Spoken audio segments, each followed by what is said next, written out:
আজকে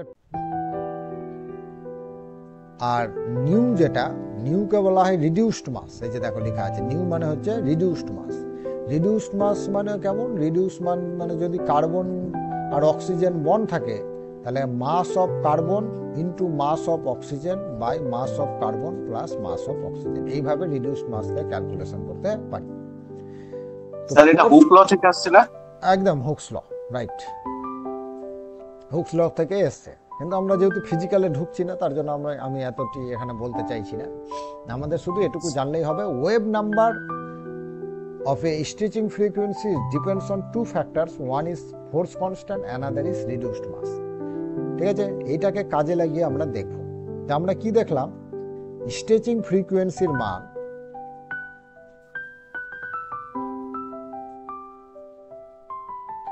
স্ট্রেচিং ফ্রিকোয়েন্সির value is proportional to root over k, তাই তো দেখলাম।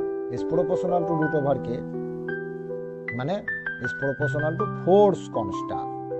মানে একটা বন্ড যত স্ট্রং হবে তার স্ট্রেচিং ফ্রিকোয়েন্সি তত বেশি হবে। যেমন কার্বন কার্বন সিঙ্গেল বন্ড আছে, কার্বন কার্বন ডাবল বন্ড আছে, আর কার্বন কার্বন ট্রিপল বন্ড আছে। কার স্ট্রেচিং ফ্রিকোয়েন্সি বেশি হবে তাহলে? Triple bond. ট্রিপল বন্ডের। তাহলে এটা হচ্ছে 1200 সেন্টিমিটার ইনভার্স, এটা হচ্ছে 1650। এগুলো কিছু কিছু মনে রাখতে হবে কিন্তু, হ্যাঁ, এক্সামে আসে একদম তুলে দেয়, এটাই কোশ্চেন তুলে দিল। ঠিক আছে, তাহলে আমরা বলতে পারি, কি বলতে পারি বলো? Force constant is proportional two bond order. Bond order যত বাড়বে ফোর্স কনস্ট্যান্ট তত বাড়বে, আর ফোর্স কনস্ট্যান্ট যত বাড়বে ওয়েভ নাম্বার তত বাড়বে, অথবা ওয়েভ নাম্বার যত বাড়বে ফ্রিকোয়েন্সিও তত বাড়বে। ক্লিয়ার? এটা হচ্ছে number factor 1। Factor 2, stretching frequency is inversely proportional to reduced mass। এটাই তো বললাম এখানে, is inversely proportional to reduced mass। তাহলে মাস যত বেশি হবে ফ্রিকোয়েন্সি তত কম হবে। ধরো আমার কাছে CH বন্ড আছে, CC বন্ড আছে, CN বন্ড আছে, CO বন্ড আছে, CF বন্ড আছে। তো CH বন্ডের স্ট্রেচিং ফ্রিকোয়েন্সি হচ্ছে 3000 সেন্টিমিটার ইনভার্স। সিঙ্গেল বন্ড হলে 1200 সেন্টিমিটার ইনভার্স। CN বন্ড হলে 750 সেন্টিমিটার ইনভার্স। CN বন্ডের হবে তোমার 1150। তাহলে এইখানে কে ছিল? হাইড্রোজেন ছিল। কি কি চেঞ্জটা হচ্ছে দেখো, এখানে কার্বন এসছে, নাইট্রোজেন এসছে, অক্সিজেন এসছে, ফ্লুরিন এসছে। মাস বাড়ছে না কমছে? Left to right, left to right. Mass increase or decreases? Increase. Mass increases. তাহলে মাস যদি ইনক্রিজ করে স্ট্রেচিং ফ্রিকোয়েন্সি কমছে, ডিক্রিজেস। ক্লিয়ার? Important question. এখান থেকে কোশ্চেন আসা শুরু হবে। হ্যাঁ, আরেকটা খুব important point, stretching frequency is depend on bond strength, and bond strength is proportional to percentage of S character। তোমার কাছে একটা ট্রিপল বন্ড আছে, তার সঙ্গে CH আছে, একটা ডাবল বন্ড আছে, তার সাথে CH আছে, একটা সিঙ্গেল বন্ড আছে, তার সাথে CH আছে। কার স্ট্রেচিং ফ্রিকোয়েন্সি সব থেকে বেশি হবে? Single bonded. S ক্যারেক্টার নিচেরটা triple bond sir. SP sir triple bond. SP to SP3। SP তে S ক্যারেক্টার কত? 50%। 50%। আর এখানে S ক্যারেক্টার কত? 25%। তাহলে এর বন্ড স্ট্রেংথ সব থেকে বেশি CH এর। তাহলে এই হবে 3300 centimetre inverse, 3300 centimetre inverse, 3100 centimetre inverse. একটু মুখস্থ করতে হবে, কিচ্ছু করার নাই।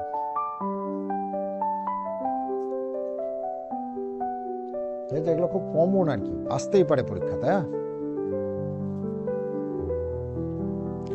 তাহলে আমরা যদি এইভাবে ডিস্টিংগুইশ করি, আমার কাছে অ্যালকেন আছে, অ্যালকিন আছে, আর একটা অ্যালকাইন আছে। এদেরকে খুব সহজেই আমরা আইসোলেট করতে পারবো। সিঙ্গেল বন্ড যদি থাকে তাহলে দেখাবে 1200 centimetre inverse, carbon carbon single bond. Carbon carbon double bond যদি থাকে তাহলে দেখাবে 1650 সেন্টিমিটার ইনভার্স। আর যদি কার্বন কার্বন ট্রিপল বন্ড থাকে তাহলে দেখাবে 2150 সেন্টিমিটার ইনভার্স। এতদূর পর্যন্ত কিছু কোশ্চেন থাকলে বলো।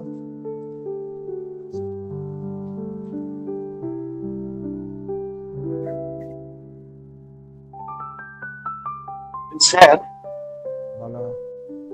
সিঙ্গেল বন্ডে স্যার এখানে 2900 থেকে 3000 দেখলাম, হ্যাঁ, এখানে সিঙ্গেল বন্ডে স্যার 1200 কেন হয়ে গেল? ও সিএইচ বন্ড, সরি স্যার, ঠিক আছে ঠিক আছে, CH bond, CH C bond আলাদা, সিসি বন্ড। হ্যাঁ কিছু নাই এখানে, কিচ্ছু নাই। মানে আয়ার স্পেকট্রোস্কোপি খুব সহজ, মানে অর্গানিক স্পেকট্রোস্কোপি বলছি খুব সহজ। এই এই সূত্রটাই মেন। আয়ার এর ভ্যালু মানে একটা স্টেচিং ফ্রিকোয়েন্সি কার বেশি হবে কার কম হবে এটা ডিপেন্ড করবে কার উপরে, কে এর ভ্যালু উপরে, ফোর্স কনস্ট্যান্টের উপর। মানে কার্বন কার্বন সিঙ্গেল বন্ড আছে, ডাবল আছে না ট্রিপল আছে, মানে এই বন্ডটা যত বেশি স্ট্রং হবে ওই বন্ডটাকে ভাঙতে তত বেশি এনার্জি লাগবে। আর বন্ডটাকে ভাঙতে যত বেশি এনার্জি লাগবে ওর স্ট্রেচিং ফ্রিকোয়েন্সি তত বেশি হবে। ক্লিয়ার? এক নাম্বার 2, এখানে আরেকটা আসলো রিডিউসড মাস। রিডিউসড মাসের ক্ষেত্রে কি হবে, মাসের সঙ্গে এই কিন্তু ইনভার্সলি প্রপোর্শনাল। তাহলে মাস যত বাড়বে, আমি দেখো এখানে 2 নম্বর এক্সাম্পল দিয়েছিলাম কার্বন হাইড্রোজেন, তো মাস যত বাড়ছে তত ওদের স্ট্রেচিং ফ্রিকোয়েন্সি কমছে। মাস যত বাড়বে তত ওই বন্ডটাকে ভাঙা সহজ হবে। বোঝা গেল কেন? কারণ এর সাইজ, এই বন্ড লেন্থটা ছোট হয়ে যাবে।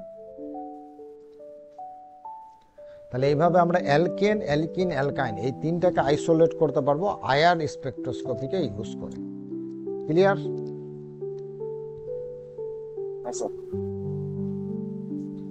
বোঝা গেল না কেন না?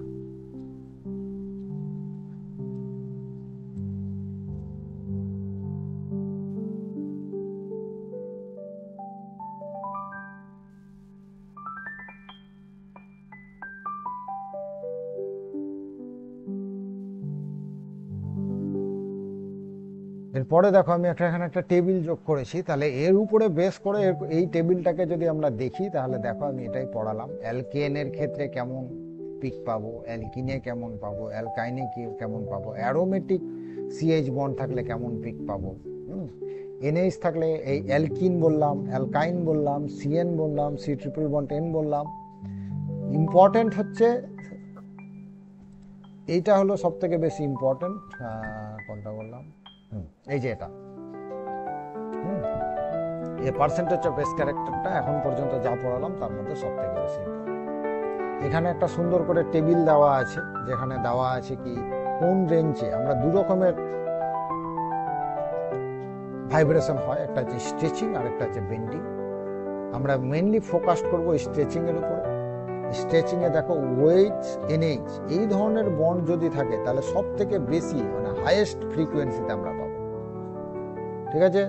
তারপরে সিএ সিঙ্গেল বন্ড, তারপরে চলে আসো ডাবল বন্ডগুলো দেখো কাছাকাছি। ঠিক আছে? এইভাবে করে তো আমরা পাবো। আর এই ধরনের রিজিয়নে যারা পাবো এগুলো হচ্ছে আমার বেন্ডিং ভাইব্রেশন। তাহলে এটাকে যদি আইসোলেট করা যায় তাহলে এইভাবে দেখো আইসোলেট করা যেতে পারে। এই যে এই রিজিয়নটা হচ্ছে তোমার ফাংশনাল গ্রুপ রিজিয়ন, আর এই রিজিয়নটা হলো আমার ফিঙ্গারপ্রিন্ট রিজিয়ন। ফাংশনাল গ্রুপে দেখো এখানে অ্যাসিটোন আছে, অ্যাসিটোন গ্রুপ থাকলে একদম কম্পালসারি আমরা পিক পাবো, যার ইন্টেন্সিটিও খুব হাই। 1715 সেন্টিমিটার ইনভার্সে পাবো, 17-15 সেন্টিমিটার ইনভার্সে কার্বনিল গ্রুপের পিক পাওয়া যাবে। ভালো করে দেখলে এটা এখানেই আছে, এটা 1600 আছে, এটা 1715 আছে। ক্লিয়ার? এরপরে চলে আসে সব থেকে ইম্পর্টেন্ট টপিকস হচ্ছে হাইড্রোজেন বন্ডিং। সব থেকে ইম্পর্টেন্ট টপিকস। স্যার ফিঙ্গারপ্রিন্ট রিজিয়নটা বুঝলাম না, ওটা একটু বলেন। ফিঙ্গারপ্রিন্ট রিজিয়নটা কিছুই নয়, মানে আয়ারের একটা ভাগ আছে। আমরা যদি একটু ব্যাকে যাই তাহলে আমরা এখানে দেখলাম, দেখ আয়ার স্পেকট্রোস্কোপিকে যদি আমরা খুব ক্লোজলি অবজার্ভ করি তাহলে আয়ারকে 3 ভাগে ভাগ করেছিলাম। তার মধ্যে আমরা মিডিল আয়ার রিজিয়নকে নিয়ে পড়ালেখা করব।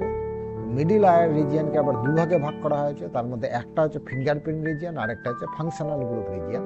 আমাদের সিলেবাসে ফিঙ্গারপ্রিন্ট রিজিয়ন খুব একটা ইম্পর্টেন্ট না, শুধুমাত্র ডেটাটা জানলেই হবে।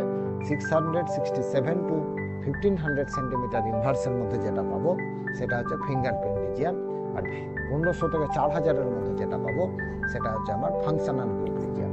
এবার আমি এই পিকটা দেখাচ্ছিলাম, এই যে দেখো, এই যে এই রিজিয়ন, এই যে 667 থেকে 1500 পর্যন্ত যখন আমরা গেলাম, এইটুকুটা হয়ে গেল আমার ফিঙ্গারপ্রিন্ট রিজিয়ন, আর বাদ বাকি হয়ে গেল ফাংশনাল গ্রুপ রিজিয়ন। এখানে কি ফাংশনাল গ্রুপ আছে? কার্বনিল। তো দেখো কার্বনিল গ্রুপটা কি ফিঙ্গারপ্রিন্ট রিজিয়নে ঢুকেছে না ফাংশনাল গ্রুপ রিজিয়নে আছে? ফাংশনাল গ্রুপ রিজিয়নে আছে। এখানে দেখো একটা স্টার আছে, সিও বন্ড আছে, তাহলে কার্বনিল গ্রুপের একটা পিক পেয়েছি, আর সিও সিঙ্গেল বন্ড আছে, তার জন্য একটা পিক পেয়েছি। তাহলে এই রিজিয়নটা হলো আমার fingerprint functional group region. Fingerprint রিজিয়নে আমরা দেখছি না আর কি। কিন্তু অ্যাকচুয়ালি ফিঙ্গারপ্রিন্ট যখন আইআর স্পেকট্রোস্কোপি ফেল হয়ে যায় তখন আমরা ফিঙ্গারপ্রিন্ট রিজিয়নটাকে খুব ক্লোজলি দেখি, কারণ ফিঙ্গারপ্রিন্ট কোনোদিন কোনো ম্যাচ হতে পারে না।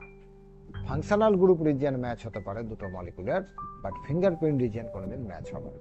That is the beauty of the fingerprint region. কিন্তু ফিঙ্গারপ্রিন্ট রিজিয়ন আমাদের সিলেবাসে নেই, আমরা আয়ার নিয়ে আলোচনা করব। ওকে, ঠিক আছে, চল তাহলে আমরা পড়ছিলাম হাইড্রোজেন বন্ডিং। তো হাইড্রোজেন বন্ডিং কাদের ক্ষেত্রে হয়? যারা অ্যালকোহল, যেখানে ওএইচ গ্রুপ থাকে, তাই না, তারাই তো হাইড্রোজেন বন্ডিং করে। বা কোথাও যদি এনএইচ গ্রুপ থাকে, অ্যামিন টাইপের থাকে। তো ওএইচ গ্রুপ দুরকম ভাবে থাকতে পারে। একটা ফ্রি ওএইচ থাকতে পারে, মানে ওই হাইড্রোজেন বন্ডিং করে নাই। আবার OH group intermolecular hydrogen bonding করে থাকতে পারে, ঠিক। আবার OH group intramolecular hydrogen bonding করে থাকতে পারে। তো ফার্স্টে আমরা দেখব কি ফ্রি থাকলে কেমন হয় আর হাইড্রোজেন বন্ডিং থাকলে কেমন। যদি ফ্রি ওএইচ গ্রুপ থাকে তাহলে আমরা একটা শার্প পিক পাবো, সুন্দর একটা শার্প পিক পাবো। হোয়ারাস যদি একটা ইন্টারমলিকুলার হাইড্রোজেন বন্ডিং থাকে তাহলে আমরা একটা ব্রড পিক পাবো। শার্প পিক যদি থাকে তাহলে তার ইন্টেন্সিটি অবভিয়াসলি হাই হবে। কতটার মধ্যে পাবো? 3500 থেকে 3600 সেন্টিমিটার ইনভার্সের মধ্যে পাবো। কিন্তু যখন ওই হাইড্রোজেন বন্ডিং করবে তখন এই ওএইচ বন্ডটা কি হবে? উইক হয়ে যাবে, ঠিক না ভুল? এই ওএইচটা যদি হাইড্রোজেন বন্ডিং এ পার্টিসিপেট করে তাহলে এই বন্ডটা ওএইচ বন্ডটা উইক হয়ে যাবে। বন্ডটা যদি উইক হয়ে যায় তাহলে তার ফ্রিকোয়েন্সি কমে যাবে। তাহলে এই 3300 থেকে 3400 সেন্টিমিটার ইনভার্সের মধ্যে চলে আসবে। বলো, কিছু বলছিলে মনে হয়? না স্যার, ঠিক আছে। তাহলে এখানে দেখো বলেছে, stronger the hydrogen bonding, greater is the absorption, shift towards the lower wave number then the normal value.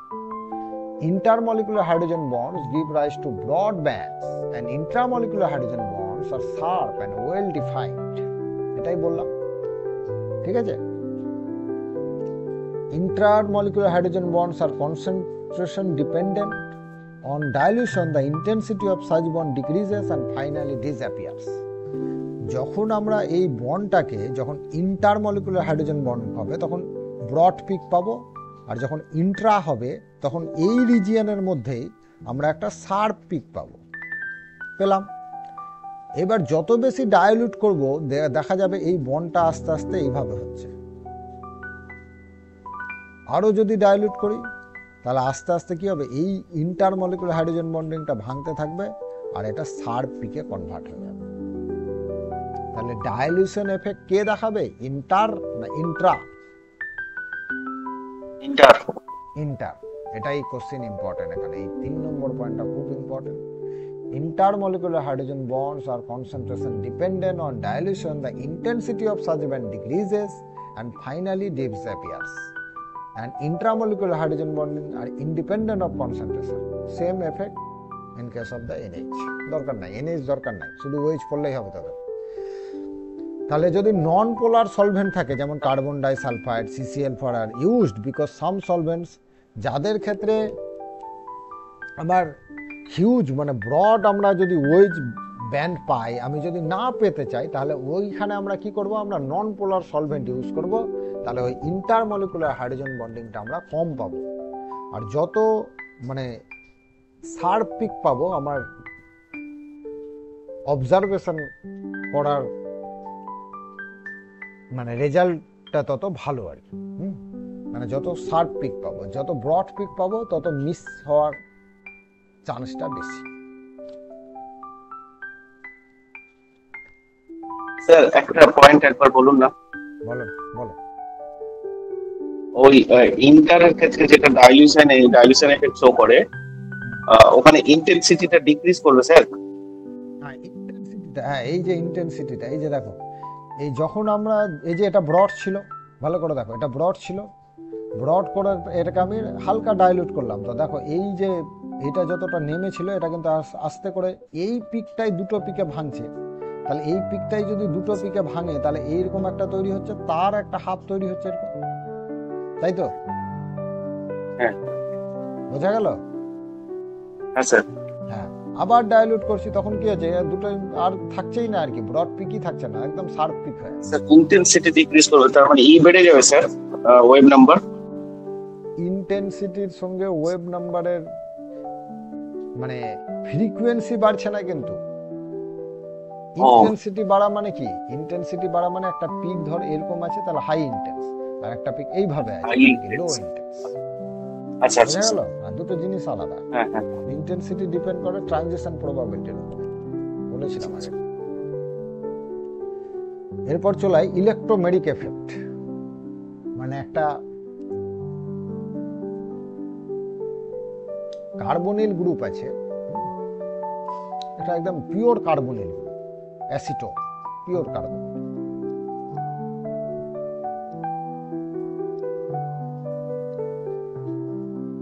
CH3 তাহলে কততে পিক দিবে? 1715 সেন্টিমিটার। বোঝা গেল?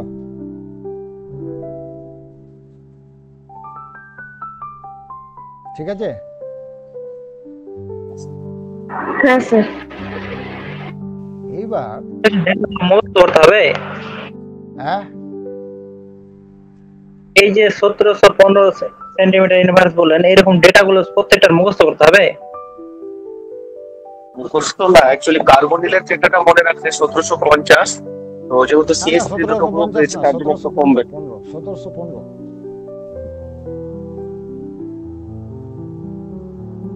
না স্যার, এখানে CH3 গ্রুপ থাকার কারণে কোনো ইফেক্ট পড়ছে না।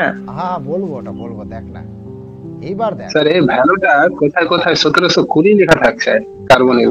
একদম 15, একদম কোনো গল্পই হবে। দেখ বলছি, পরপর বলছি, দেখ যদি আমার কাছে অ্যালডিহাইড থাকে, একদম পিওর অ্যালডিহাইড, তাহলে 1755 সেন্টিমিটার ইনভার্সে পাবো। এবার কি করলাম, একটা হাইড্রোজেনকে রিপ্লেস করে দিলাম, একটা হাইড্রোজেনকে রিপ্লেস করলে কি হবে? 1715 1755 মিলে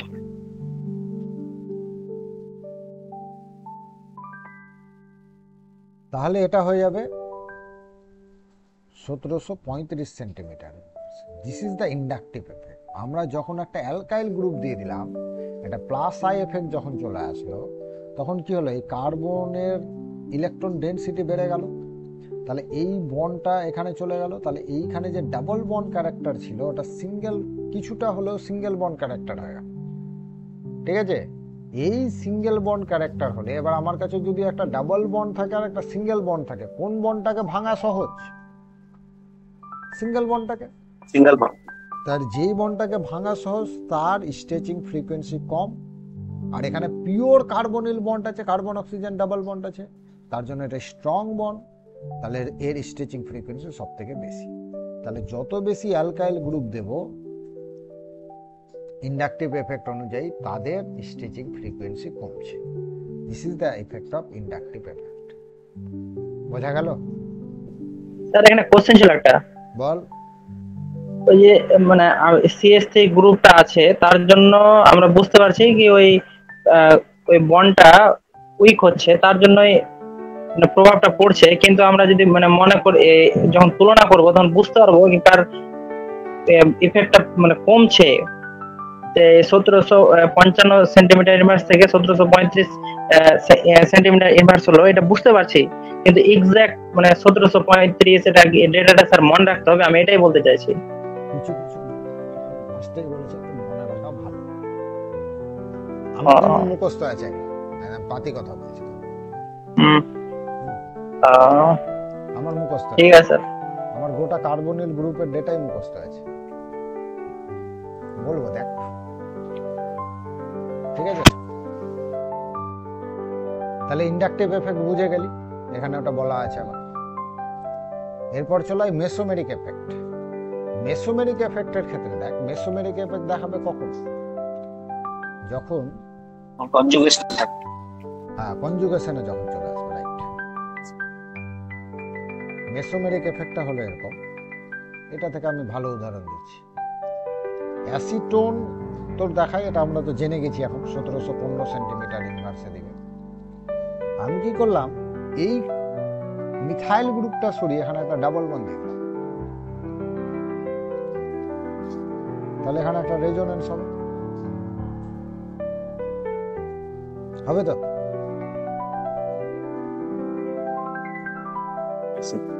হবে না? হবে না? দেখতে হবে। হবে স্যার। রেজোনেন্স যদি হয় তো কার্বনের ডাবল বন্ড ক্যারেক্টারটা কমে গেল, সিঙ্গেল বন্ড ক্যারেক্টার হয়ে গেল।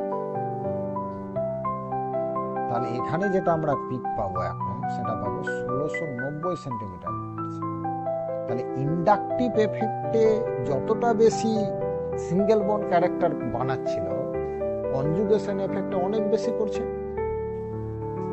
তাই তো? হ্যাঁ স্যার। তার জন্য এটা আমরা দেখ 1700 মানে 1700 ঘরকে টপকে 1690 ঘরে চলে আসে। ক্লিয়ার? স্যার বলো স্যার, বলো। তো 5 রকমের যে আমাদের কনজুগেশন সিস্টেম আছে, তো স্যার প্রত্যেকটা ক্ষেত্রে কি এরকম হবে? প্রত্যেকটা কনজুগেশনে দেখাবো, দাঁড়া না, একটু পরেই দেখাবো, দেখতে পাবো। আর এটা হচ্ছে ফিল্ড এফেক্ট। ফিল্ড এফেক্ট যখন আসবে তখন এর যে লোন পেয়ারটা আছে আর এই যে কার্বনিল গ্রুপের লোন পেয়ারটা আছে, এটা রিপালশন করতে শুরু হবে। আর রিপালশন করতে যদি শুরু করে, তাহলে এখানে যে রেজোনেন্সটা এখানে হওয়ার কথা ছিল না এইভাবে, এইটা ডিস্টার্ব হয়ে যাবে। তাহলে কার্বনিল গ্রুপের ফ্রিকোয়েন্সি যতটা কমার কথা অতটা কমবে না। This type of effect is called field effect. এখানে যেটা কোশ্চিন আসে পরীক্ষাতে, অনেক সময় এক্সাম্পল দেওয়া থাকে, দিয়ে তোকে জিজ্ঞেস করবে কি which one of the following will show field effect. তখন তোকে দেখতে হবে অর্থো হ্যালো কম্পাউন্ড যদি থাকে, মেনলি এটাই থাকে একদম, অর্থো হ্যালো অ্যাসিটোফেনন যদি থাকে, তাহলে তাদের ফিল্ড এফেক্টটা সব থেকে ভালো দেখায়। এবার সব থেকে ইম্পর্টেন্ট টপিকস আমরা ঢুকবো, সেটা হচ্ছে আমরা একটু ইন্ডিভিজুয়ালি কিছু কম্পাউন্ডকে দেখবো। তার মধ্যে 1 নম্বর হচ্ছে কার্বনাইল গ্রুপ, এটাকে ফুললি ডিসকাস করব। সব থেকে ইম্পর্টেন্ট টপিক সেটাই। First, anhydride band. আমরা সবাই জানি হোয়াট ইজ অ্যানহাইড্রাইট, কাকে বলে অ্যানহাইড্রাইট, জানিস তো? অ্যাসিড থেকে ওয়াটার বার করতে। হ্যাঁ, অ্যাসিড থেকে ওয়াটার বের করলে অ্যানহাইড্রাইট পাওয়া যায়। তো এর জন্য দুটো ব্যান্ড, 1810 সেন্টিমিটার ইনভার্স, সব থেকে হাইয়েস্ট কার্বনিল পিক দেখায় অ্যাসিড অ্যানহাইড্রাইট, মাথাতে রাখবি। তার